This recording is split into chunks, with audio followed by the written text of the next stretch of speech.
about every corner of the globe. I see many aspects of a phenomenon which I'm just beginning to understand. Our modern technology has achieved a degree of sophistication beyond our wildest dreams, but this technology has exacted a pretty heavy price. We live in an age of anxiety, a time of stress, and with all our sophistication, we are, in fact, the victims of our own technological strength. We are the victims of shock, of future shock.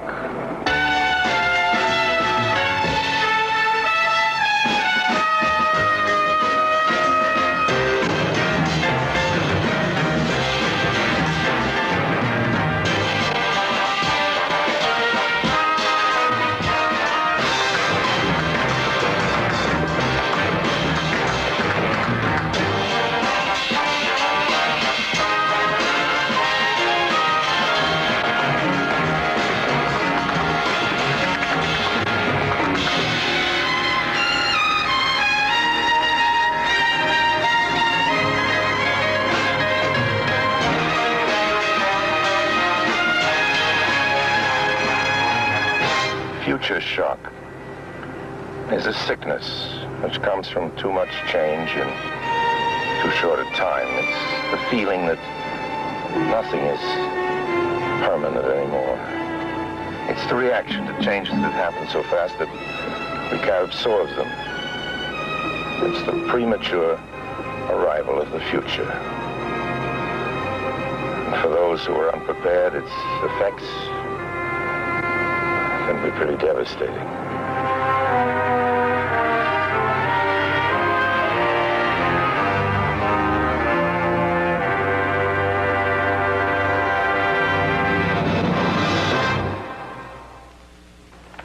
This is a friend's country house. Like myself, they're always on the move, so this retreat of theirs is mine for a while.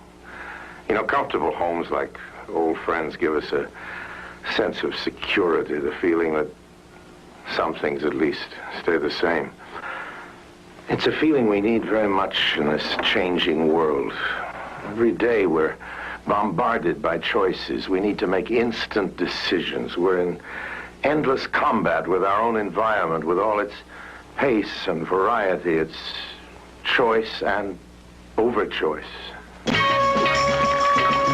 What do we buy? Where do we go? What should we think? The make, the model, the price, the pitchman's plea. Buy now. Keep up with the latest. Don't fall behind. The pre-cooked, pre-packaged, plastic-wrapped, instant society. We're faced with so many choices, so many decisions. And we have to make them so quickly. None of us can escape the pressures. That's what future shock is all about. Don't fall behind. Keep up with the latest. Buy now.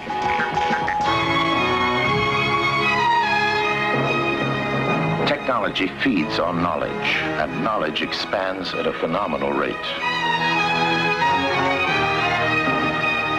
Throughout the world, more than 1,000 books are published every day.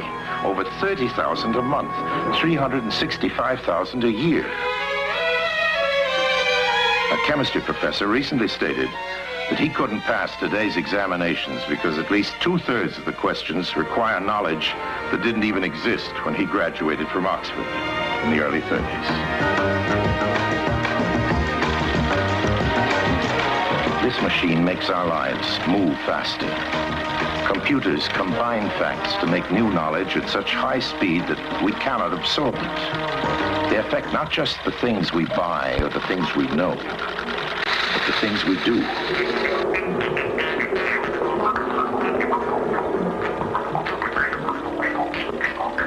In the past, art was created for permanence. Today, instant art, fast, computer created. Combinations which are changeable and for the moment, beautiful.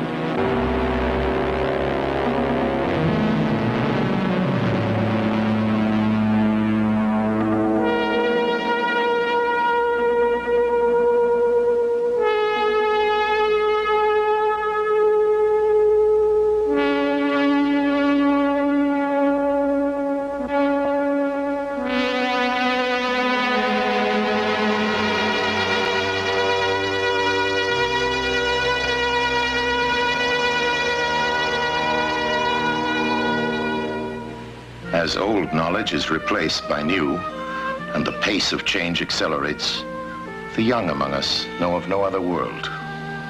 Today's little girl is learning a fundamental lesson. Man's relationship to things is increasingly temporary. Miss, can I get a new doll? You want to trade her in? Yes. Okay, I think we can give you $1 on that. Okay. Do you know which doll you want? She says, Mama.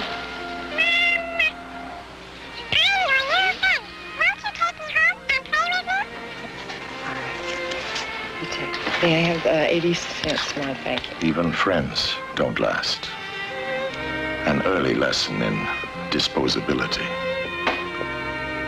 Nothing is permanent anymore. As we move toward a world of impermanence, buildings once made to last a lifetime are torn down.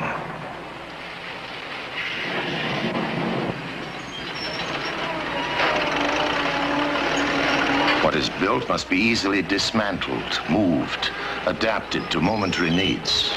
Temporary structures for an impermanent way of life. Symbols of a transient society. The plugged-in, clipped-on, modular architecture of a society on the move.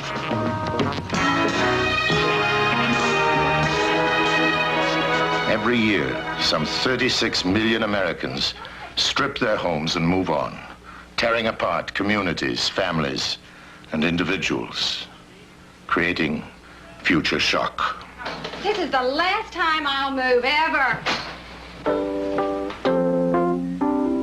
Moving on, but where are we going?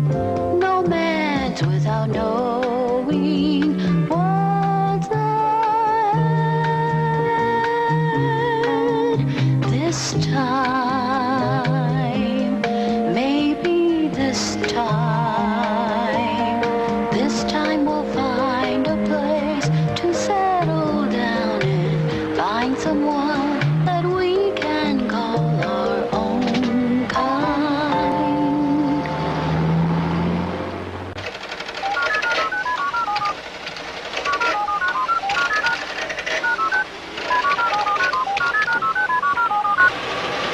The telephone directory is rewritten every day in an effort to keep track of the mobile society. Pages printed out by the computer. Additions, deletions, names, addresses, numbers. The rate of change reflecting the fact that where we live means less and less as we breed a new race of nomads. Few suspect how massive, widespread, and uprooting these migrations are. Travelers to places never seen. The road is there. Will I find?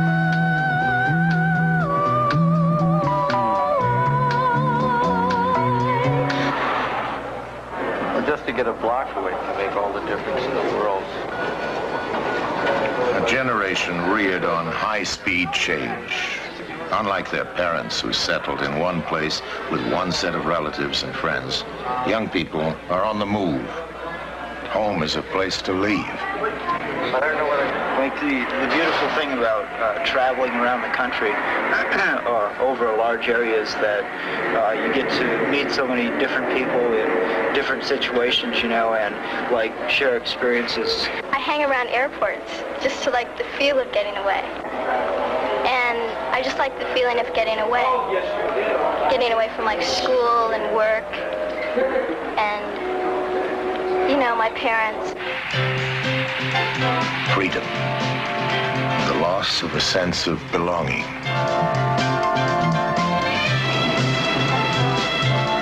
On the coast of Spain, on a Danish beach, temporary encounters. Just as things and places flow through our lives at high speed, so do people. Long-term commitments are not expected. Involvements are compressed in time. Young people embrace new values in an atmosphere of instant intimacy.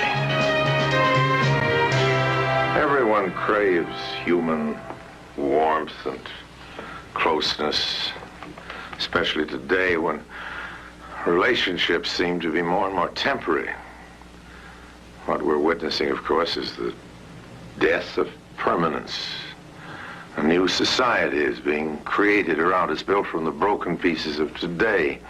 And those who people that society are going to live in a very different world. Future shock results from too much change in too short a time. Disposability of products and people. Thousands of people are alive today only because they carry inside them electronic devices, plastic parts, transplanted organs. On October 26, 1968, Carl Schaefer had 8 hours to live. A heart transplant extended his life, and he symbolizes the era of the disposable body. Dr. Samuel Kuntz, eminent among transplant researchers and surgeons. To show you the progress that has been made in transplantation, in 1962, I was involved with a transplant program, and the one-year success rate was about 20%, using living-related donors. 4 years ago, the success rate had increased to about 70%. And at the present time, using living-related donors in kidney transplantation, the success rate is virtually 90%. There is an alternative, however, and that is the use of artificial organs. And kidney transplantation, to a large extent, is made possible by the use of the artificial kidney. And I'm sure that an artificial heart will be developed.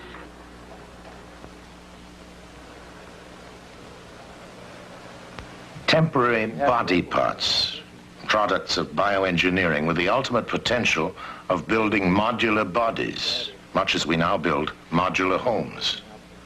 Research prosthetist John Bray. I'm holding in my hand a prosthetic device for a below-the-elbow amputation. And this is a very highly sophisticated unit. It has electronic device controlled through the energy of the energy cells. And by placing the transducers over the musculature, we are able to send messages through the electronic system which operates the hand. In effect, it's actually responding to the motor control of the patient who wears it. In fact, at this time, there is hardly any part of the human body, and especially in the extremities, that we cannot replace. An artificial elbow. One more step toward an artificial man. Joints, bones, sockets, sometimes better than the original. Replacing inner bones as plastic surgery replaces the outer skin.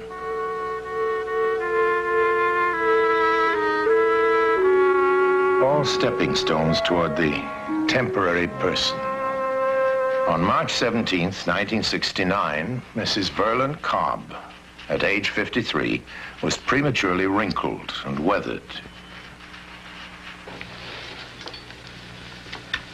On that day, she underwent rejuvenation surgery under plastic surgeon Dr. Kurt Wagner. Even faces are temporary. I really can't imagine what I'm going to look like, because I've been told that I will look a lot different, that I won't have the wrinkles, and I will look at least 15 years younger. And as far as I'm concerned, 10 years, be thrilled. It's hard to realize that I have got the different face. It's very hard to realize because, you know, it's only been 12 weeks. But it's still, when I make up or I go dress up and I'm walking down the street, I walk with my head up high. Franz, how are you doing? Even more dramatic changes in the body. Skin color. Dr. William Epstein's work raises the prospect of manipulating race. You're okay. In these laboratories, we're interested in the factors that determine skin pigmentation. The question comes up, could we change man's color? And the answer is probably we could, and we'll be able to in the future. If we could control the code, we should be able to make a person any color we want, very much like a fish. But really, do you really want to do that? Why don't you just go to the store, get some cosmetics, put yourself on any color you want, any time, and be anybody you want. Start a fad. Will the human race emerge in a range of brilliant colors? Given the choice, would we want to look alike or different? What is beautiful? What happens to race? Step by step, the body parts grow disposable, like products we use and discard. This quaint English village, a remnant of permanence in a future-shocked world, is the home of neurophysiologist Gray Walter. He's one of the many scientists leading us toward the ultimate replacement, artificial intelligence. 25 years ago, he pioneered the development of behavior machines.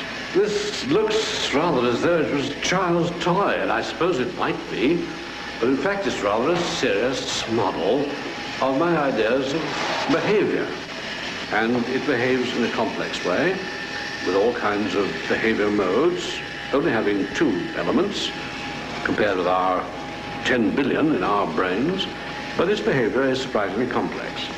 Now, you can see it hesitating a moment, and then avoiding that obstacle, and finding its way slowly and by a rather devious path, right into its hutch down here.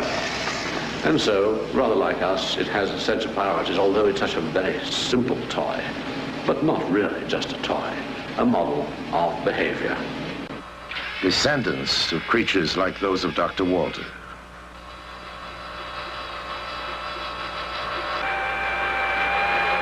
Machines like these can see, hear, touch, smell. They can solve problems that would normally require human intelligence. Like simple living organisms, they respond to changes around them and act accordingly.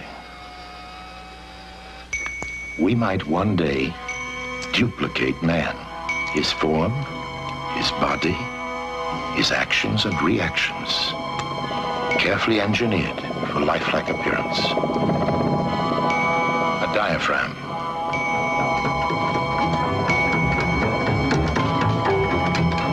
a chest, a simulated breathing human being.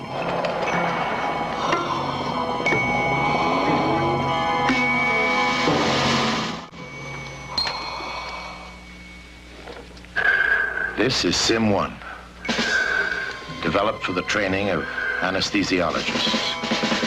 It's a machine, a breathing, functioning, computerized patient. As the pace of technology accelerates, as the pieces are laid into place, the pattern seems clear. We might create an artificial man.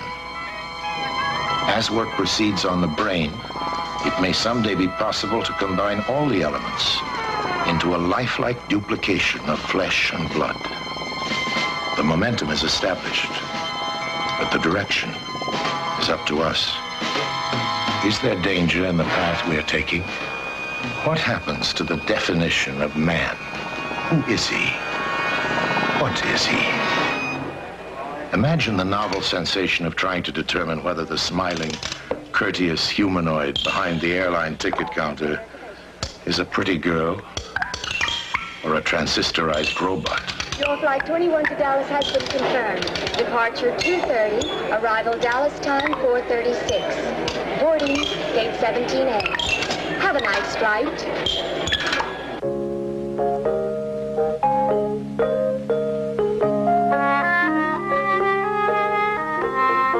Born into a future-shocked world in which machines and science cause changes that shatter basic institutions like church, school, family. A world in which nothing endures, not even motherhood. Dr. Charles Epstein researches the birth process. At the present time, it's possible for us to take mouse eggs, to fertilize them in the test tube, to reimplant them, and to have the birth of a normal animal, an animal which is capable of breeding and reproducing its own kind. While these things have been going on in the mice for quite a while, attempts have also been made and are now being made to do similar things with human eggs, to fertilize them in the test tube and to put them back into mothers hopefully to lead to the delivery of a normal child. But of course, all this raises very real questions. Assuming that a child so conceived would be born normal, there are of course the legal questions of who the parents would really be. But as far as I'm concerned, the overriding question is whether we as scientists should become involved with and should intervene in a process which is so fundamental to human survival. Baby shopping. Imagine being able to program the IQ of a baby to preset its sex, color, height, and other characteristics. Babytorians, genetic supermarkets of the future, changing the very structure of the family.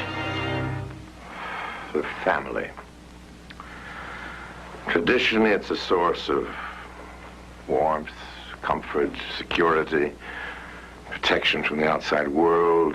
But like most other traditions and institutions, the family is changing. First thing is the marriage, I think. But you don't think so. What's important to keep a marriage is to be able to pay the bills to take some of the pressures off. No.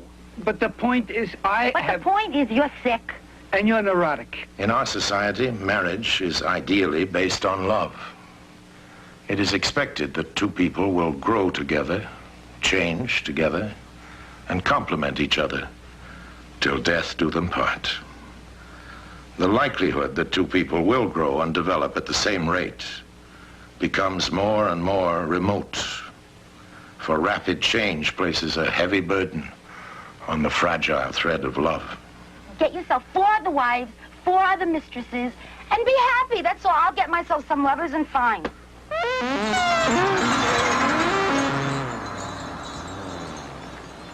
So I guess it's understandable that the institution of marriage itself is taking on new forms. A woman's face rarely reveals all the changes in her life. Recently, this woman made a controversial choice. She now lives with 3 men and 2 women in a group marriage. I feel living in a group marriage situation that you are able to have closer intimacies than you do with just having friendships on the outside, because they're mainly acquaintances. The concept of group marriage is an example of change in society's institutions. It is a result of loneliness in a world of ever more temporary relationships. And as the speed of technological change increases throughout the world, so too will experimentation with new family styles. Hi. How you doing? How do you? Hi, Ruth. Hi.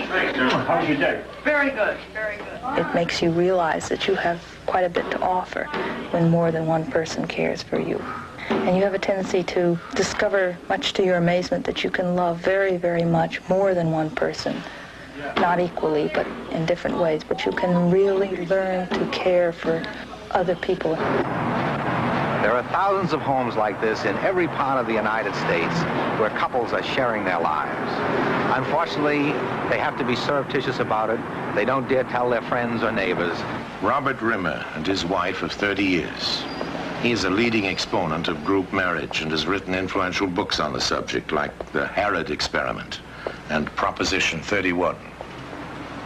I have suggested group marriage is under the name corporate marriage, and I think what would happen if there was a legal form of group marriage or even bigamous marriage available, many people would immediately attempt it.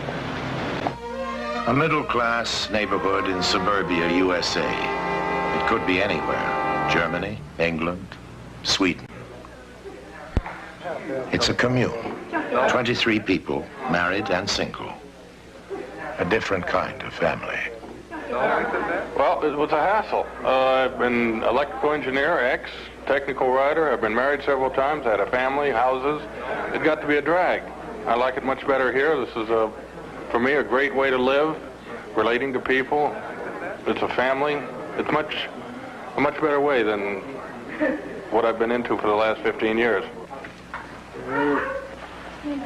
On mountaintops, in deserts, in sparsely populated areas around the world, young people seek escape from the hectic overstimulation of a high-speed society, forming primitive communes like this. They reject today by returning to yesterday.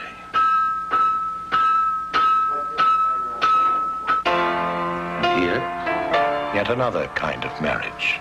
Tom, do you have a ring for Don? Would you place it on his finger and repeat after me? With this ring I thee wed. With this ring I thee wed. For as much as our brothers, Tom and Donald, have consented together in holy wedlock, and have witnessed the same before God in this company, and thereunto have given and pledged their troth each to the other, and have declared the same by giving and receiving a ring, and by joining hands, I pronounce that they are married. Amen.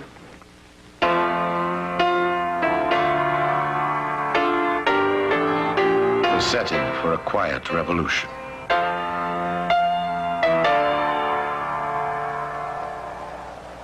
Part of a larger revolution affecting all our institutions. Religion. Education. The factory-like school is under attack. Education is in the midst of revolution, and like most institutions, the result is change. As public institutions change, so do accepted standards. During the past 9 years, I've been a theater manager, and during the last 3 years, since the enactment of the motion picture rating system, we have found that X-rated films are very popular with our audience and very profitable to us. As a matter of fact, I've been arrested 3 times for allegedly exhibiting obscene films. I'll show anything that the public wants to see. If they want to see pornographic films, fine. If not, we'll show whatever they want to see. Civil servants, teachers, and even policemen on strike. Another shockwave to absorb. The foundations of the old society crumble. Women strive for equal rights in numbers never seen before. The rejection of roles which have been dictated by tradition. The right to lead an independent life. Symptoms of a society that is cracking under the pressures for change.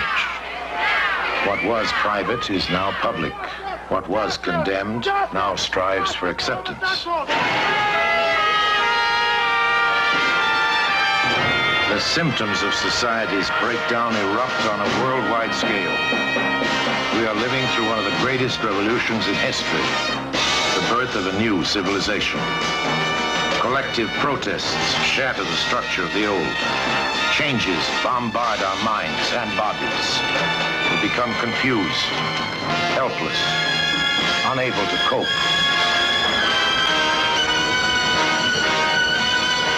We all live in turbulence, often silent, personal. The result is the same, stress.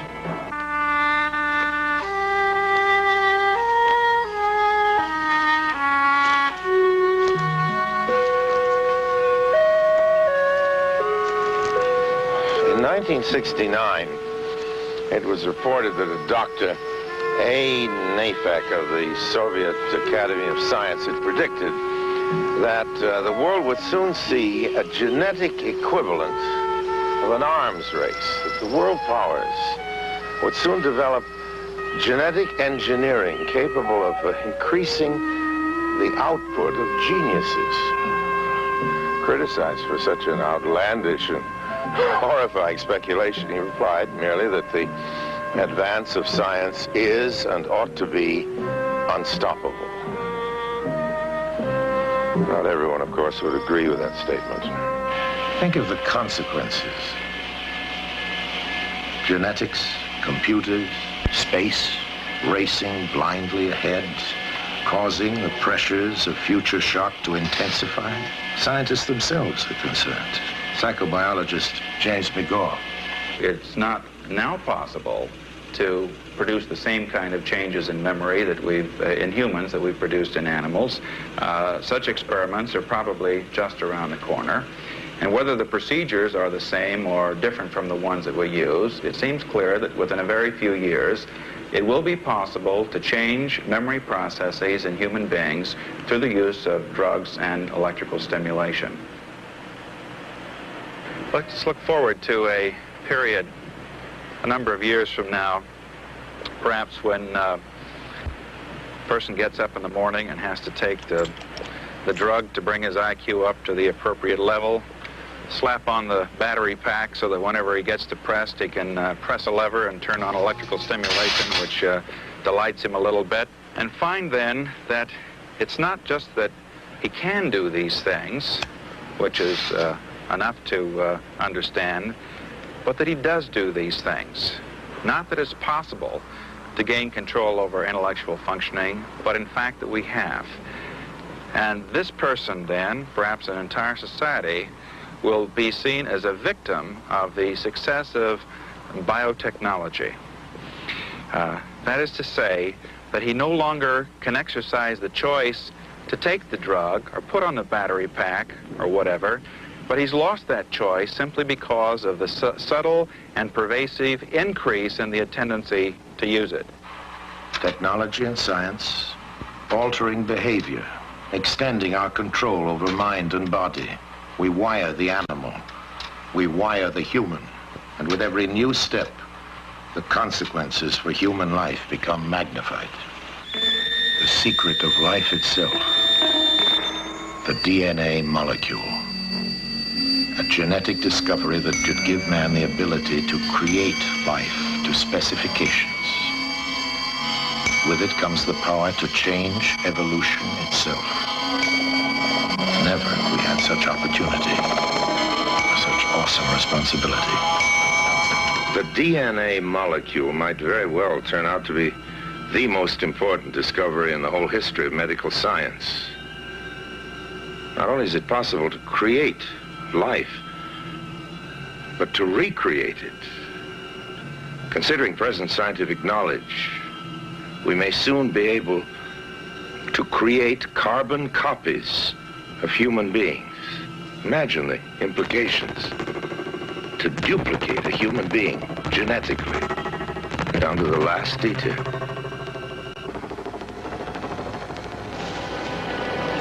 Cryonics. There's experimentation now with the possibility that a body might be frozen and revived. If the frozen traveler awakes, what will he find? The advance of science tempts us to speculate on the nature of the world which lies ahead. And the frozen time traveler, like all of us, looks to tomorrow with hope for a better life, a better world. Since time immemorial, we have produced fanciful images about future life. Imagined cities of tomorrow, urban centers, the megalopolis, a vista of towers, traffic, and computer-controlled planning.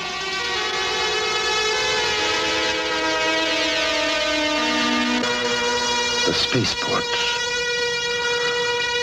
looking to the day when space travel is routine, when gleaming, elegant rocket ships carry us smoothly to new worlds.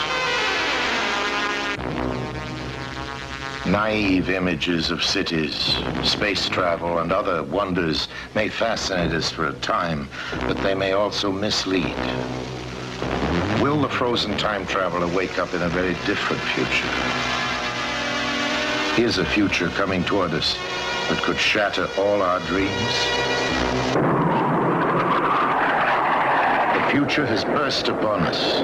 The supersonic transport is subject of worldwide debate, forcing the question, is technology always desirable? Changes bombard our nervous systems, clamoring for decisions. New values, new technologies flood into our lives.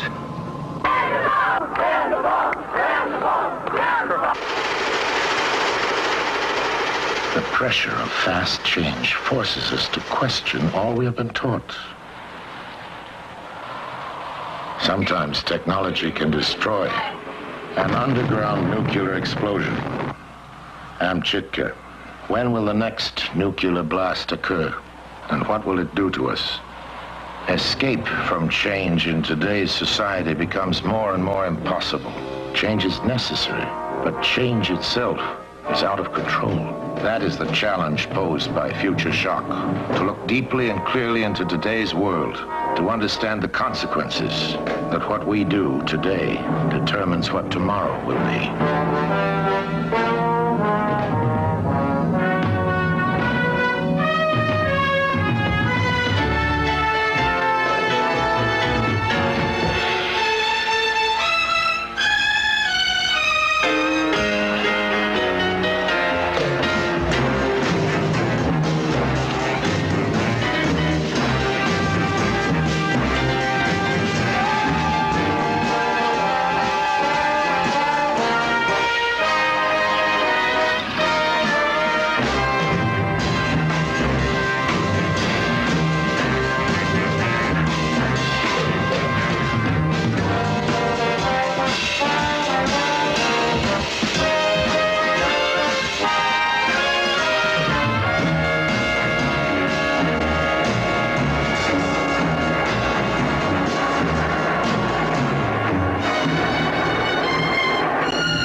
The impact of future shock does not depend on the nature of its victims.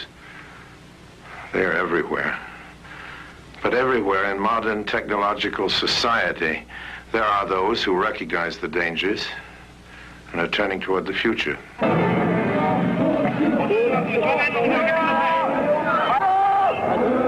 The future need not be blindly accepted. Author Alvin Toffler finds this conviction spreading among young people throughout the world.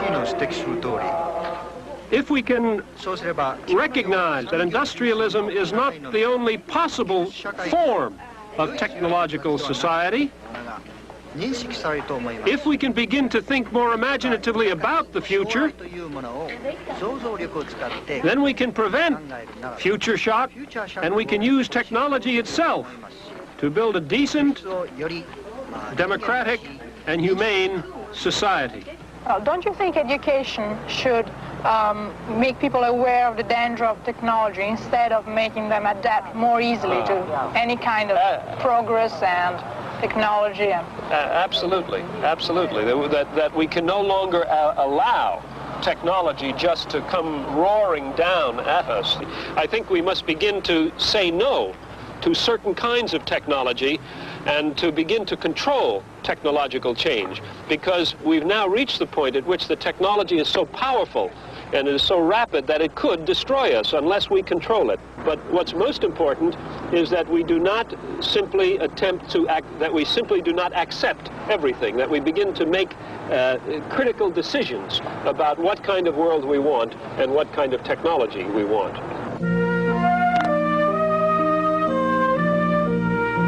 Our children. Will we save them from future shock?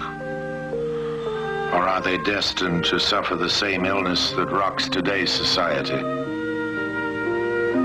The directions we choose have consequences not merely for us. The choices we make will determine the nature of their world. There is still time.